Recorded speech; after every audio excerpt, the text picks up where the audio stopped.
Sawadee Krap, I'm JP Mestanza. Welcome to Phuket Extra, brought to you by pvcphuket.com. With Thailand planning to accept international tourists next month who must complete a 14-day quarantine, the Tourism and Sports Ministry is proposing that if the first batch of inbound tourists are clear of COVID infections, then the quarantine could be reduced to 7 days in November. At the moment, the plan is for all of Thailand to allow 300 international tourists starting October 1st, with a 14-day quarantine, meaning the first two groups of tourists to complete the quarantine will finish on October 15th and October 21st, with the ministry saying that if that happens with no positive cases, then they'll propose to not only increase the number of tourists allowed per week by November 1st, but also consider shortening the quarantine period from 14 days to 7 days in mid-November. What do you think about this? Let us know in the comment section below. Meanwhile, the state of emergency for Thailand is expected to be extended for another month through the end of October, with health officials saying they needed to work quickly and efficiently to defend the kingdom from COVID-19. If authorized, then this would be the 6th month of Thailand's emergency decree, which many critics accuse the government of using in order to stifle protests and bring more charges to protest leaders of violating any bans on gatherings. Monday is the likely day that the cabinet in Bangkok will rubber stamp the approval for the extension of the state of emergency in Thailand. Immigration offices will be open Saturday, September 26th to process any last-minute visa extension applications, as Saturday is the last day of the blanket visa amnesty.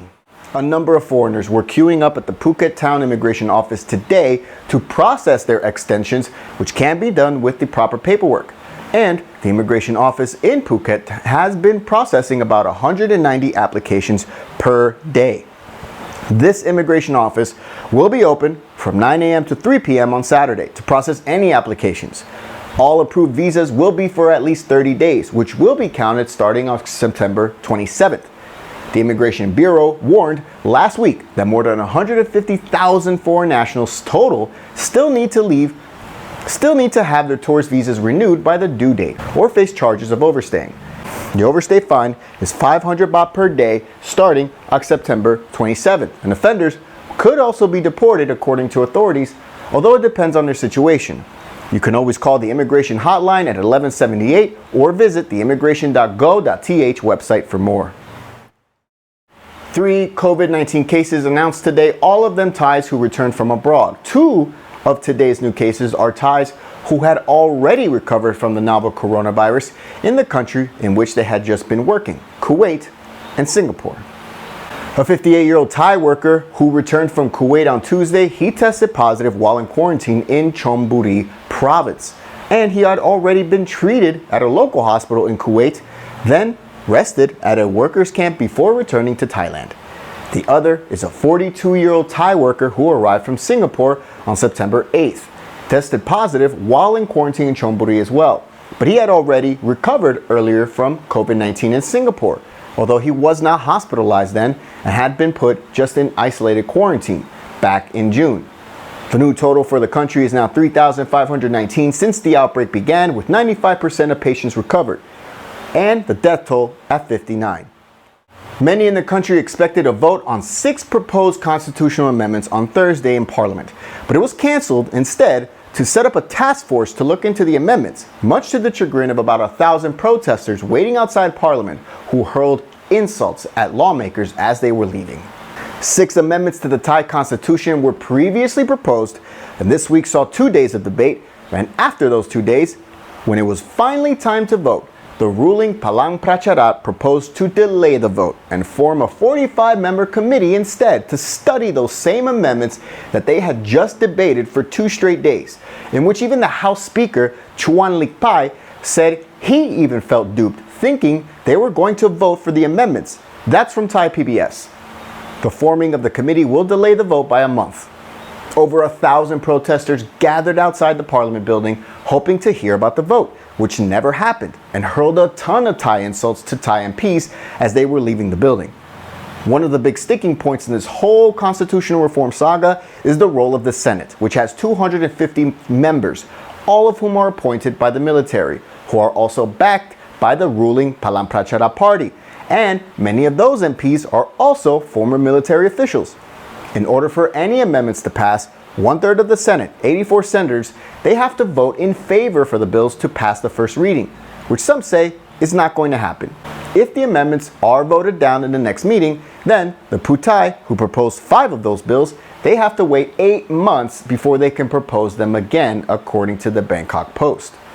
Anti-government rallies began again this past July, and it's only been growing, as just last week, reports say over 50,000 protesters held a rally in Bangkok to repeat their demands of a new charter, resignation of the premier, and dissolution of parliament, as well as reform of the higher institution.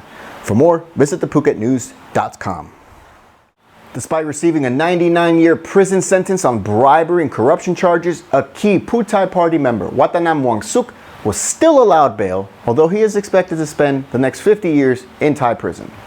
The Supreme Court's Criminal Division for holders of political positions found him guilty this week on 11 counts of corruption, which in total carry up to 99 years in jail.